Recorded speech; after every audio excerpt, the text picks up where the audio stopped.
Hi there, Bailey here, and welcome, or welcome back, to Sanity Central for secular conservatives and those who are curious about them.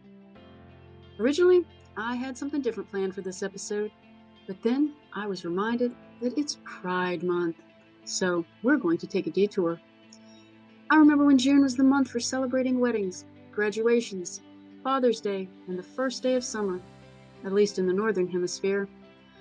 But nowadays, the month of June is associated with pride parades, the waving of rainbow flags, and declarations that love is love.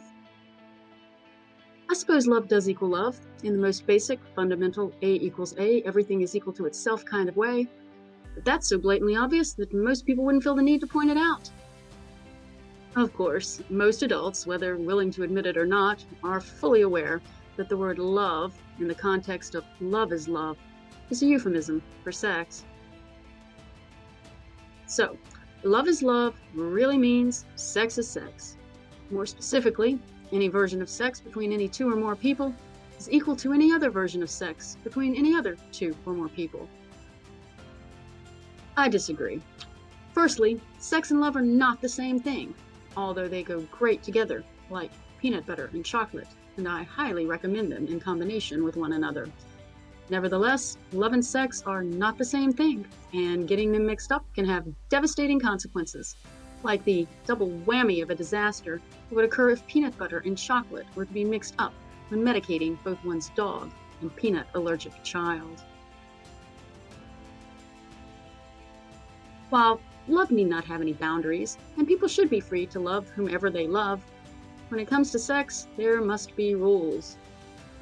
First and foremost, there must be mutual consent, and those consenting must be old enough and of sound enough mind to give consent.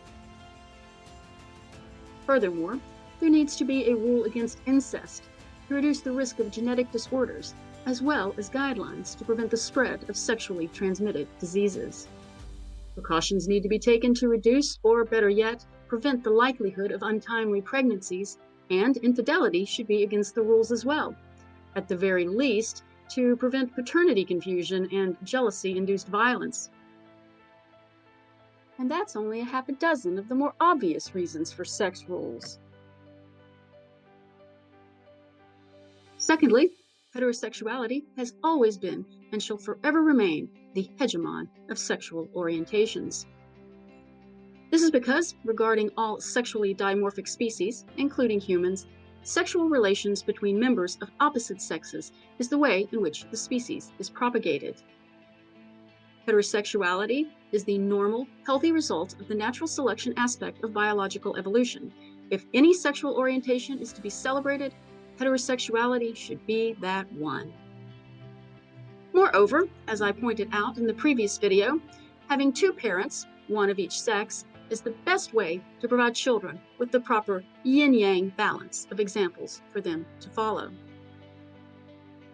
But what of the lesbians, gays, bisexuals, transsexuals, queers, intersexed, and asexual individuals that make up the LGBTQIA community? I'll begin with the lesbians and gays, who make up the female and male components respectively of the homosexual category. As an atheist, I do not believe that homosexuality is a sin that will land a person in hell, but I do acknowledge it as the incurable psychosexual pathology that it is. Once upon a time, psychiatrists diagnosed it correctly as the pathological disorder that it is, except for that part about it being incurable. Unfortunately, intellectuals with mental health disorders themselves, including psychological disorders of a sexual nature, are disproportionately attracted to careers in psychology and psychiatry. And in the early 1970s, homosexual activists from both outside and inside the psychiatric community bullied the psychiatric community as a whole into retracting its stance on homosexuality as a disorder, so that homosexuals wouldn't feel stigmatized, and because many homosexuals were okay with being gay. Of course, simply refraining from acknowledging something for what it is doesn't change the fact that it is what it is. For example, refusing to acknowledge obesity as a medical condition so as not to stigmatize fat people doesn't change the fact that obesity is a medical condition. Furthermore, if the psychiatric community really bought into that BS about characteristics of the psyche having to be a problem for the people who possess them in order for them to be pathologic, they'd go ahead and toss the entire category of cluster B personality disorders out of the DSM, because the cluster Bs, for the most part, are fine with being the way they are. It's everyone else who gets to suffer as a result of the cluster Bs being the way they are. Now, I'm not making a moral comparison between homosexuals and those who have antisocial personality disorder. I'm merely pointing out the inconsistency of the psychiatric community regarding the criteria for the diagnosis of psychopathology. However, the cluster Bs are likely to make additional appearances as we move down the LGBTQIA list. Pathology refers to any characteristic or circumstance resulting in the disruption of healthy biological or psychological function. And because we humans have evolved as a social species that collectively strives to continue indefinitely beyond the lifespans of its individual members, viewing pathology as something that only affects the individual human is a very narrow-minded and narcissistic perspective of pathology. An individual does not need to be bothered by a personal situation in order for it to be a problem for society or mankind as a whole. Homosexuality causes a disruption in the procreative process, and homosexuals are also more likely to have other mental health issues that may be either problematic for them, society, or both. Based on this broader definition of pathology, homosexuality is an incurable psychosexual pathology, and it results from a combination of genetic and environmental factors. This assessment is supported by twin studies involving identical twins who were raised separately. The results indicated that if one of the twins turned out to be homosexual, the other twin was more likely to also be homosexual than what would be expected for fraternal twins or non-twin siblings, indicating a genetic component to homosexuality. However, identical twins being of the same sexual orientation is significantly less than 100%, indicating that other factors besides genetics are also involved. Therefore, if a gay couple biologically produces a child with the aid of a surrogate mother, or a lesbian couple biologically produces a child via artificial insemination, the likelihood that that child will have a genetic predisposition toward homosexuality is increased. Furthermore, if the surrogate or the sperm donor is also homosexual, then the likelihood of the child being genetically predisposed to homosexuality is further increased.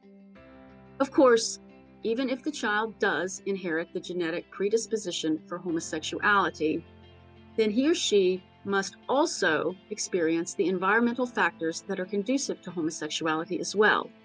And naturally, being brought up by a homosexual couple is likely to provide those environmental conditions.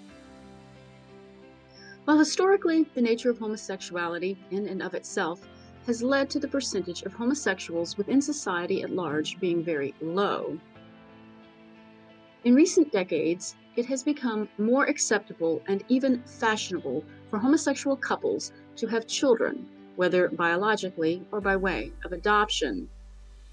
While many politically left-leaning individuals choose to view this as simply being more equitable and inclusive, in reality, due to the combined genetic and environmental etiology of homosexuality, what is really taking place is a combination of eugenics and social engineering to produce a gayer society as a whole.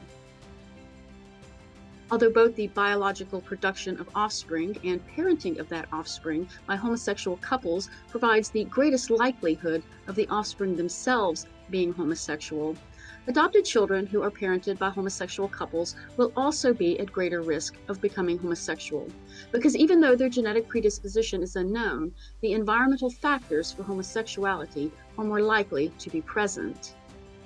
Now, taking everything that has been said about homosexuality so far into consideration, how should society deal with homosexuality? First, we will consider that homosexuality is a pathology and should be dealt with as such.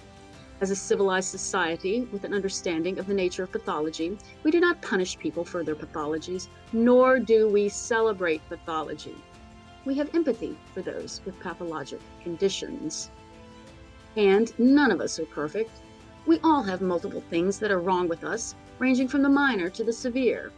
Those of us who are mature and rational accept our flaws and do what we can to fix those that are fixable and to find ways to compensate for those that are not. We do not get offended when our pathologies are acknowledged as such. Cancer patients don't get upset when cancer is referred to as a disease. Diabetics accept that diabetes is a pathologic condition. Likewise, homosexuals should not be offended when homosexuality is labeled as a disorder. And if they are offended, it is evidence that they may have additional psychiatric issues. In fact, they should be grateful that their particular pathology does not cause physical pain, or cause them to feel physically sick, or decrease their cognitive ability, or require them to take medication, or shorten their lifespan. As previously stated, those who are mature and rational fix the things that are wrong with them that can be fixed and learn to compensate for those that cannot be fixed. Homosexuality cannot be fixed. Once upon a time, psychiatrists had high hopes of curing homosexuality, but after decades of failed attempts at various sorts of conversion therapies, they came to the realization that homosexuality is incurable. Therefore, compensation must be the route taken to address homosexuality. So, how is this compensation to be accomplished? Although some gays and lesbians may choose to deny their biological urges and remain celibate, most will not view celibacy as a viable option. The most logical solution is to not only allow them to form long-term monogamous sexual partnerships with each other, but to actively encourage them to do so. This is something that is not only good for the homosexuals themselves, but for society in general, by reducing both the personal and social problems that are associated with promiscuity, which include not only the potential spread of sexually transmitted diseases, but additional mental health problems as well. However, these partnerships are merely palliative treatment for an incurable condition and should not be equated with the normal, healthy pair bonding between heterosexual couples that have the potential to produce children by natural means. Romantic unions between gay or lesbian couples should be distinguished from the unions between straight couples by labeling them as something other than marriage, such as domestic partnerships or civil unions, and for reasons that have already been explained relating to the etiology of homosexuality, gay and lesbian couples should not have children. Although homosexuals having children should not be illegal, as reproduction, generally speaking, should not be illegal for anyone with any pathological condition. It should, however, be discouraged. In fact, it should be taboo. Moving on to the bisexuals, those who are attracted to both sexes. What is bisexuality? Is it some sort of homosexual and heterosexual hybridization? Should it be thought of as homosexuality light? Actually, there is more of a difference between homosexuals and bisexuals than the mere fact that homosexuals are attracted to their own sex exclusively, whereas bisexuals are attracted to both sexes. And this is where the cluster B personality types resurface. While homosexuals may or may not have a cluster B personality type, and in fact, it is not uncommon for homosexuals to be quite empathic, bisexuals are more likely to be both narcissistic and have antisocial personality disorder. This shouldn't be surprising, as individuals who see people as objects instead of men and women are less likely to differentiate between the two sexes in their interpersonal relationships. While it is most certainly not true in all cases. Bisexuals tend to be either heterosexual or homosexual individuals who have antisocial personality disorder and possibly narcissistic personality disorder as well. Their sexual fluidity is not due to their sexual orientation, but to other personality factors. To illustrate, let's look at characteristics that are common among individuals with antisocial personality disorder and compare them to characteristics common to bisexuals. Disregard for laws, rules, or social norms, dishonesty, deceit, and manipulation, impulsivity and risk-taking, disregard for personal safety and the safety of others, hostility, aggression, and irritability, boredom and general discontent, substance abuse, and dependency. Now, let's look at some characteristics that are common to bisexuals and see if there are any commonalities, similarities, or compatibilities. Bisexuals are generally high in openness to experience. Individuals who are prone to boredom and general discontent are likely to seek out novel experiences to relieve their boredom and are likely to engage in impulsive and/or risk-taking behaviors. Bisexuals also tend to be low in conscientiousness, which makes them more likely to disregard laws, rules, and social norms. It also makes them more likely to be dishonest, deceitful, and manipulative, as well as disregarding their own safety and the safety of others. Bisexuals are more likely to engage in casual sex. This illustrates a disregard for social norms, impulsivity, and risk-taking behavior, and may involve a disregard for personal safety and the safety of others. Bisexual women are more likely to be dishonest, which aligns with the dishonesty, deceitfulness, and manipulativeness of antisocial personality disorder as well. And finally, bisexuals are the sexual orientation group with the highest likelihood for substance abuse and dependency, aligning with the high likelihood of substance abuse and dependency characteristic of individuals with antisocial personality disorder. Now, at this point, I feel that I should make it clear that this is a comparison between two extremely similar sets of characteristics, and that any one or two characteristics from either set is insufficient to definitively diagnose either condition. For example, substance abuse and dependency can result from a wide range of mental health issues, and some physical ones as well, especially those that cause severe physical pain. Also, high openness to experience in combination with different traits may lead to an individual of a different sexual orientation who does not have ASPD, yet is highly creative and adventurous in non-sexual ways. Now for the final question regarding bisexuals. How should we deal with them? Although I discourage stereotyping bisexuals and assuming that every single one of them is a psychopath, I do recommend keeping in mind that the likelihood of that being the case is higher than average. So, be extra vigilant for signs of manipulation and/or deceit when dealing with bisexuals. At this point, we've covered 4 sexual orientations: the gold standard heterosexuals, the 2 subcategories of homosexuals, the lesbians and the gays, and the bisexuals. I invite you to join me again for part 2, where the remaining 4 categories will be discussed, beginning with the transsexuals. If you go ahead and subscribe and click the notification button, you'll be notified as soon as part 2 is available. And in the meantime, just keep being awesome and doing the next right thing to make America great again.